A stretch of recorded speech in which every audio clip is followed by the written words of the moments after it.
When we begin to reflect on the mystery and the wonder of words, we realize they are far more than vibrations in the air or syllables strung together to convey thought. Words are carriers of power. They are the instruments by which invisible realities take on form in our visible world. From the very beginning of creation, this truth is embedded into the very fabric of existence. The ancient record declares that God spoke, and light came into being. He did not build with tools. He did not craft with his hands. He spoke, and worlds appeared. That reality alone should stop us for a moment, because if creation itself is born through speech, then the words we carry on our tongues are not insignificant.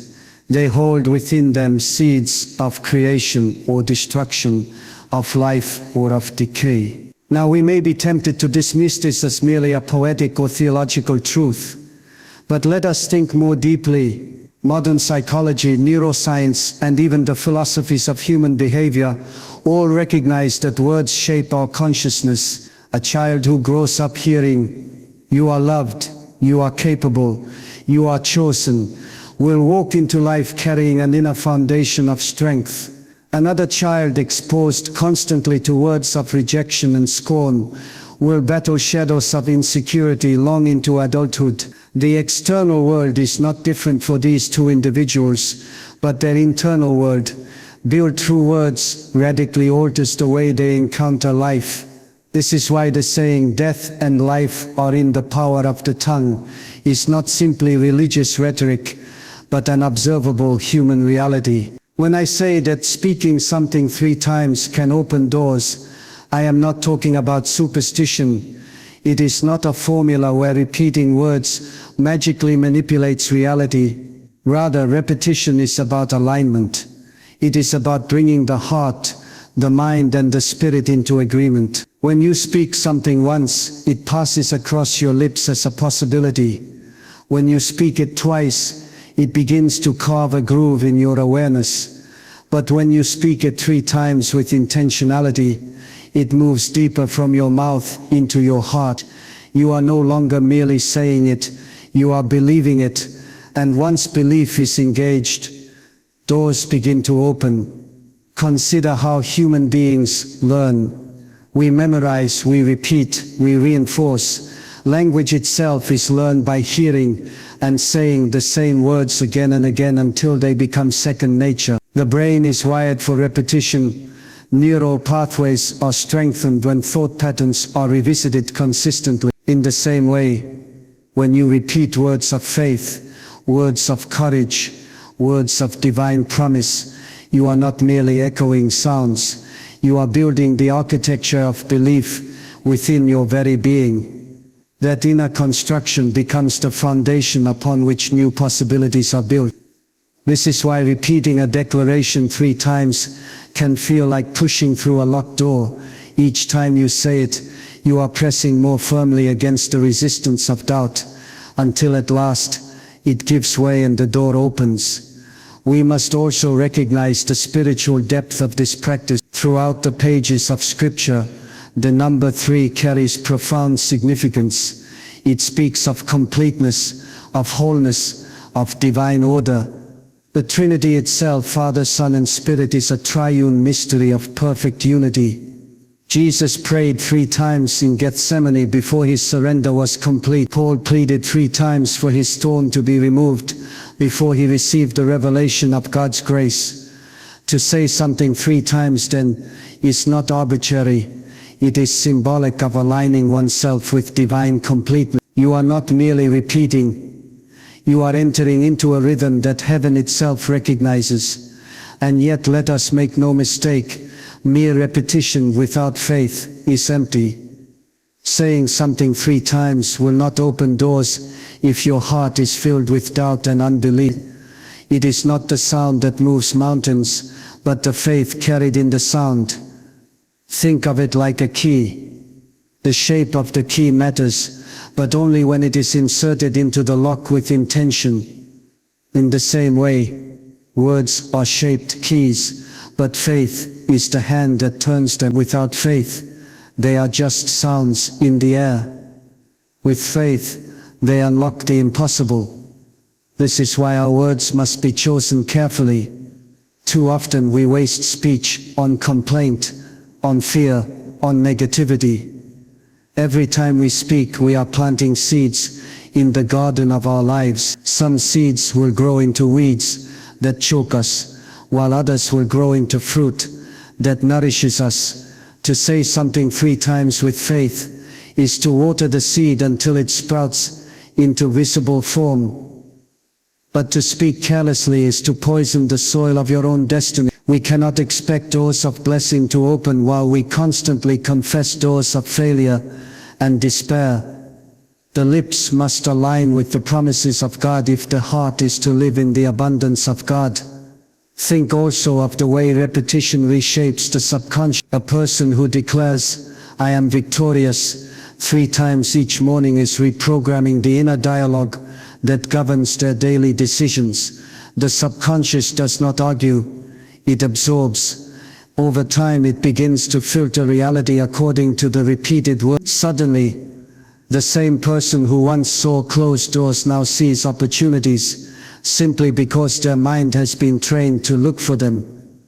The declaration has become a lens through which they perceive the world. This is why spiritual disciplines emphasize confession and proclamation, because what you confess continually, you eventually embody.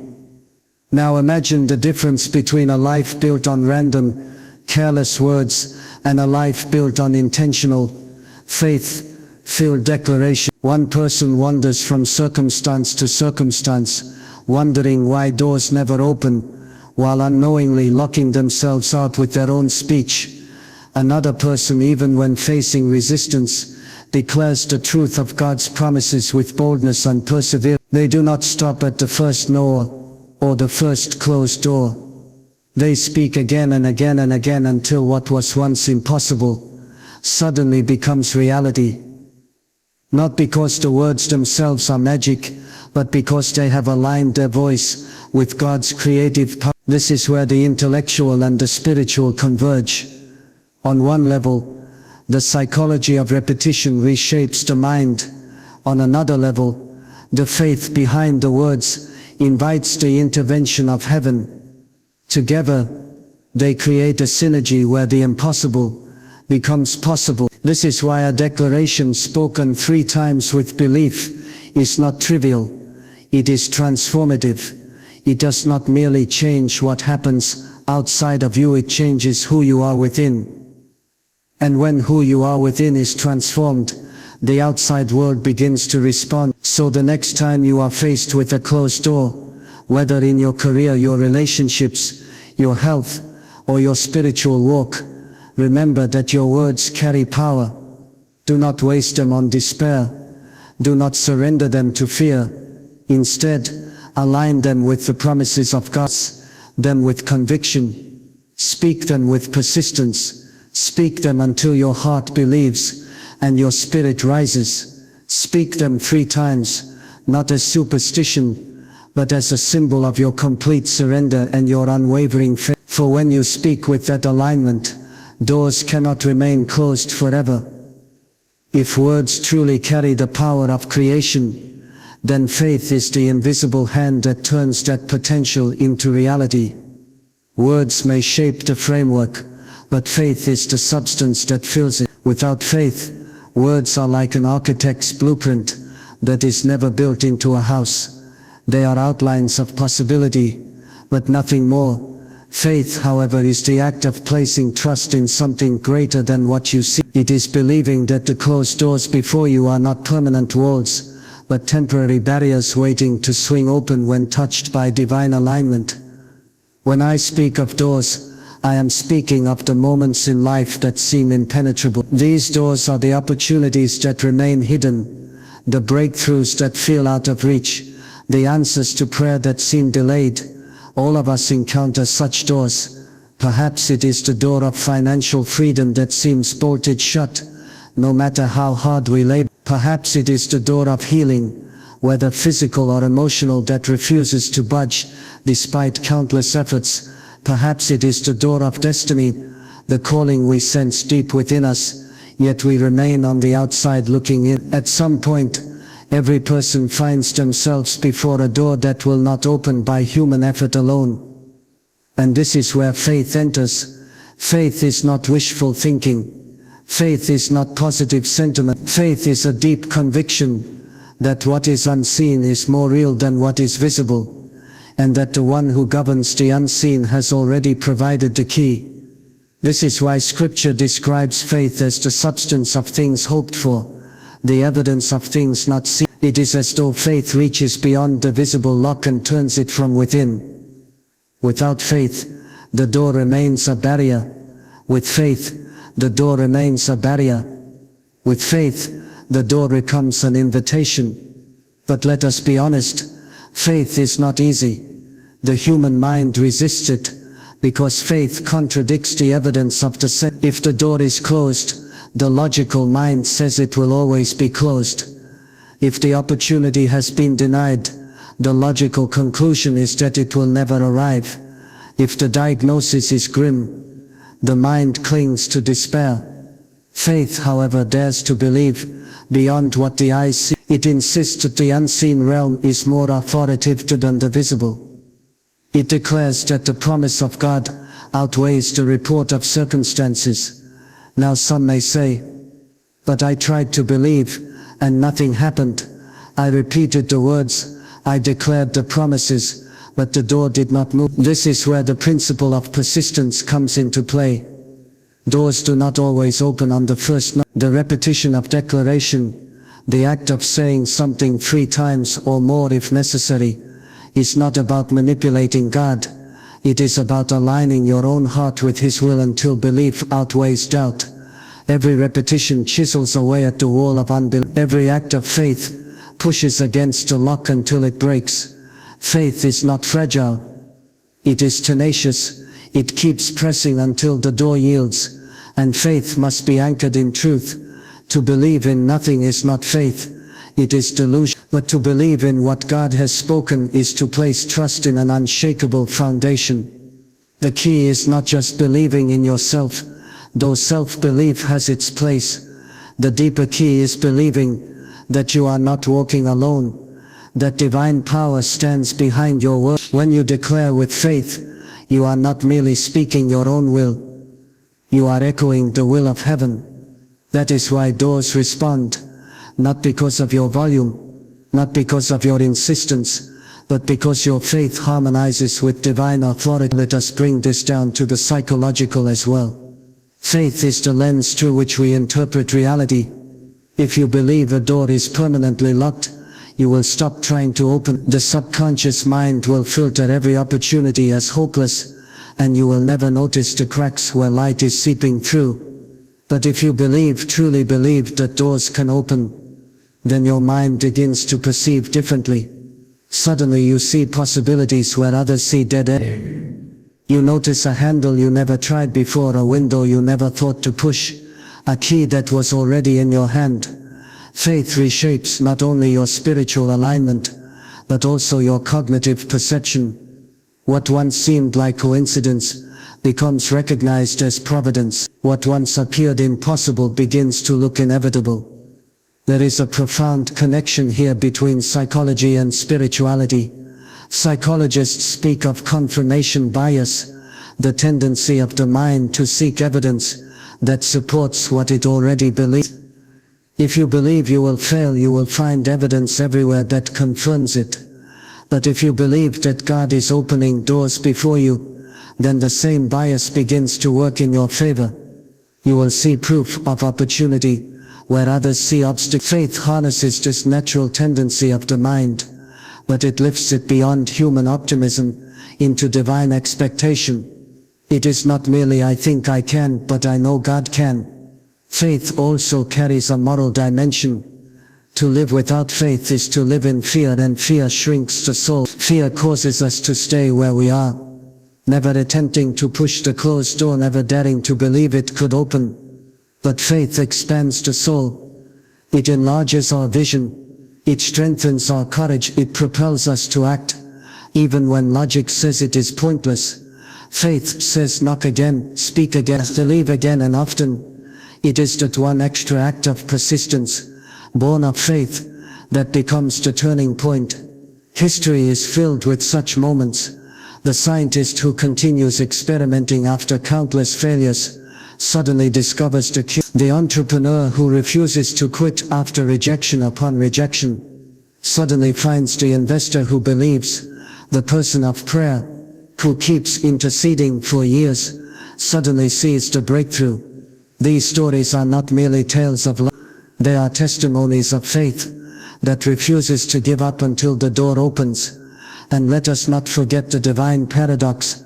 Sometimes faith does not open the door we expect, but it leads us to a greater door we could not have imagined. Faith is not about forcing our will onto reality. It is about trusting that God's will is better than our own. At times the closed door is protection, not punishment. At times the delay is preparation, not denial. True faith does not crumble when the door stays shut. It rests in the confidence that the right door will open in the right time. And when it does, it often reveals why the others had to remain closed. So when you stand before a closed door, do not be quick to ask yourself, is this door truly locked? Or have I simply stopped knocking? Is this barrier permanent? Or is it waiting for the touch of faith? And even if this specific door is not meant for me, can I trust that another better one is already being prepared? These questions move us from frustration to expectation, from despair to hope. At the end of it all, the truth is simple. Words may frame the possibility, but faith is the key that unlocks the reality. Without faith, your declarations are empty echoes. With faith, they become living forces that move heaven and earth. Do not underestimate the power of faith-filled repetition. Do not abandon the knock too soon. Speak with belief. Persist with courage. Trust with endurance. For the doors you face are not stronger than the one who holds the keys of every destiny. When we arrive at the third dimension of this truth, we step beyond words and beyond faith into the deeper question of alignment. Because it is possible to speak the right words and even carry faith in your heart. But if your life is not aligned with the presence and authority of God, the power of those words will be limited. Alignment is what brings everything together. It is the joining of your voice, your heart, and your actions with the reality of God's will. Without alignment, we are like a singer out of tune with the orchestra. Our sound may be loud, but it will not harmonize with the music of heaven. This is why alignment is not about trying to bend God to our desires. It is about bending ourselves to His. Many people grow frustrated because they keep declaring and keep believing, but the doors remain closed. What they often do not see is that God is not withholding, but rather waiting for them to align their life with His authority. When a key does not fit a lock, the problem is not with the lock.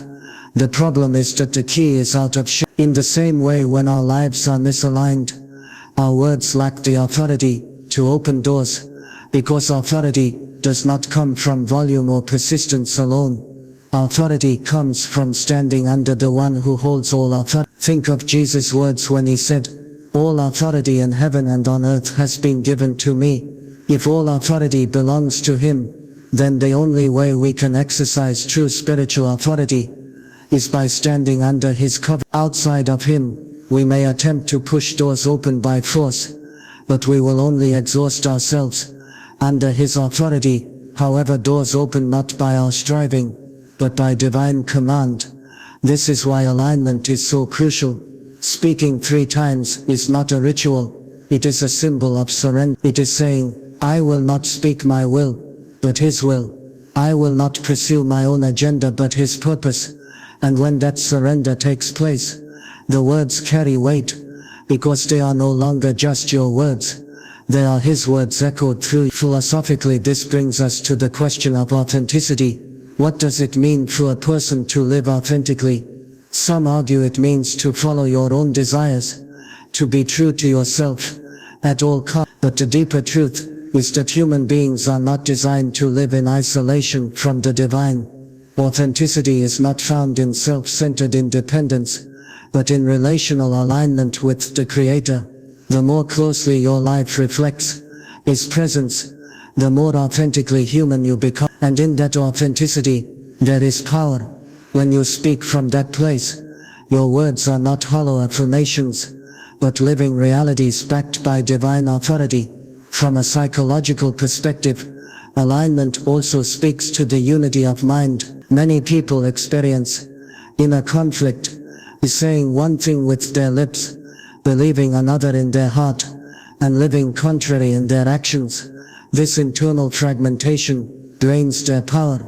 It is like trying to walk in three directions at once. But when alignment is present, when your words, your beliefs, and your actions all point toward the same divine reality, then your life moves with focus and strength. Alignment eliminates inner conflict and channels your energy into a singular direction. That is why aligned individuals often appear unstoppable. They are not wasting themselves on contradictions. They are unified in purpose, and that unity attracts breakthrough. There is also a moral depth here that cannot be overlooked. To align with God's authority means to live in integrity. You cannot declare prosperity while practicing dishonesty in business. You cannot speak of love while harboring bitterness in your heart. You cannot ask for open doors while secretly building walls of pride and selfishness. Authority is undermined when integrity is compromised. Alignment requires consistency between the inner life and the outer life. It is not about perfection, but about direction, choosing daily to walk in the ways of truth, humility and obedience. Each small act of obedience is like shaping the key more precisely until it fits the lock of God's promise. And let us not forget that alignment also requires presence. Words are powerful. Faith is essential, but presence is what sustains. If you are not dwelling in the presence of God, your words will dry out, and your faith will weaken. Presence is like the oxygen that keeps the fire alive. It is in His presence that your heart is softened, your perspective is renewed, your faith is recharged. It is in His presence that you gain the boldness to declare with authority and the patience to wait for the right door to open. Too often people treat prayer as a transaction. I said the words, I believed, so where is my answer? But prayer is not a vending machine. Prayer is communion. It is not about getting something from God, but about becoming aligned with God. And once that alignment is achieved, the answers flow naturally, like fruit from a healthy tree. If we step back and look at this through the lens of human behavior, we see that alignment has always been the key to transformation. A person who says they want change, but refuses to align their habits, will never experience breakthrough. The one who truly changes is the one who aligns their daily practices with their desired future. Spiritually, the same principle applies. If you desire open doors but live in contradiction to God's ways, you are working against yourself. But if you align your life with His truth, every aspect of your being becomes an instrument that resonates with His authority, and doors cannot resist that resonance. Think about the symbol of saying something 3 times again. The first time you speak, it is intent. The second time you speak, it is conviction. The third time you speak, it is surrender. And that third level, surrender, is where alignment takes place. It is no longer just your desire pushing the words forward, but your will bending under His. In that moment, the door is no longer your responsibility to force open. It bends His responsibility to open in His timing, and He never fails. There is a deep peace that comes from this realization. You do not have to strive endlessly, pounding on doors until your hands bleed. You only have to align yourself with His authority, speak in faith, and trust in His timing. When alignment is present, effort is transformed into ease.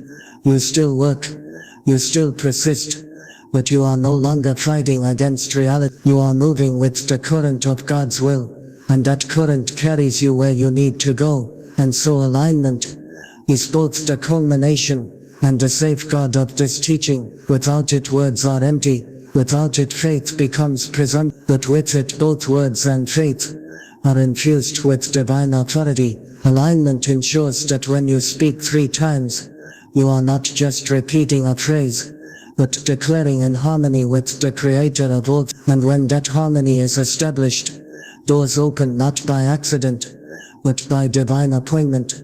Let me leave you with, if you desire doors to open, do not merely focus on the door itself, but focus on alignment. Ask yourself, are my words consistent with my faith? Is my faith rooted in God's promises?